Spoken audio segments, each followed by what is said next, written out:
I live in a suburb in Winter Park, Florida, where all of the houses are the same and there's permanent outdoor lights so the fathers don't kill themselves when trying to set the houses up for Christmas. And my neighborhood forms this perfect loop that I use for cycling. Cycling keeps me sane during the pandemic times. And I like to be able to just clip in and just ride and cycle for miles and miles on end. And I'm doing that right after a long day of work. And as I'm cycling, I see these two infants, and maybe about 3 or 4, what I consider to be small, and they're toe-headed and they're kicking the ball around the street. And I'm used to dodging all sorts of obstacles like animals and children and cars. So I'm going 16, 17 miles an hour and I just weave past them, no problem at all. And I do it again after about another 3 minutes. On my third time around, I see this man and he's standing in the middle of the street, his arms to his hips. And I've got thinking, well, I could do one of two things. I could keep going and force him to move, or I could stop and see what's going on. And I remember that I live in Florida and you never know who has a gun in Florida. So I slowed down and stopped in front of him. This man, he's got a red sweater vest. He's got thin brown hair, aviator glasses, just bags under his eyes because he's taking care of 2 small children. And he says to me in a very nasally Clint Eastwood way, if you don't slow down around my kids, I'm going to do something. And I think, what kind of father would I have been like?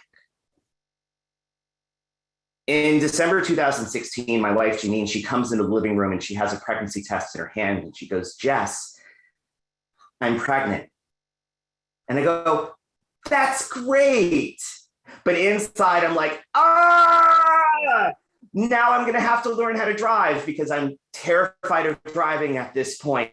Now I'm going to have to, you're going to have to pay money to renovate our bathroom because we don't have a bathtub to potentially bathe this child in. And our marriage is already really just on the razor's edge. And now we're introducing a child into it. So I have all of these things going on in my head. I got this running to-do list of how our life is going to change.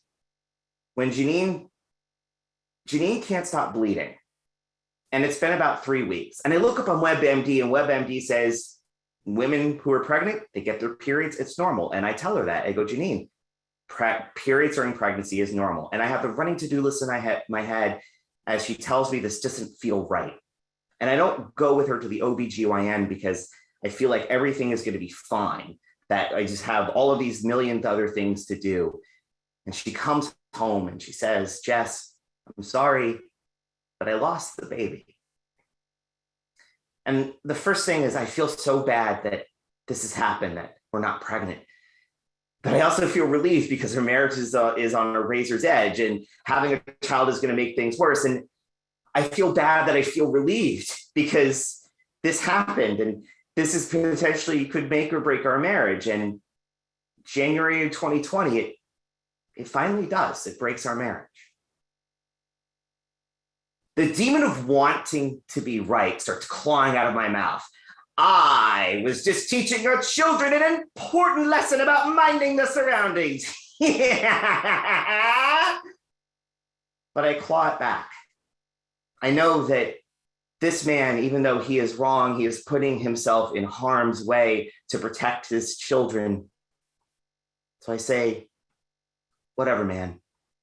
And I just keep cycling and I avoid him entirely. And I know that I probably would have been just like him as a father, putting his children in questionable places to play and stepping in when time was right.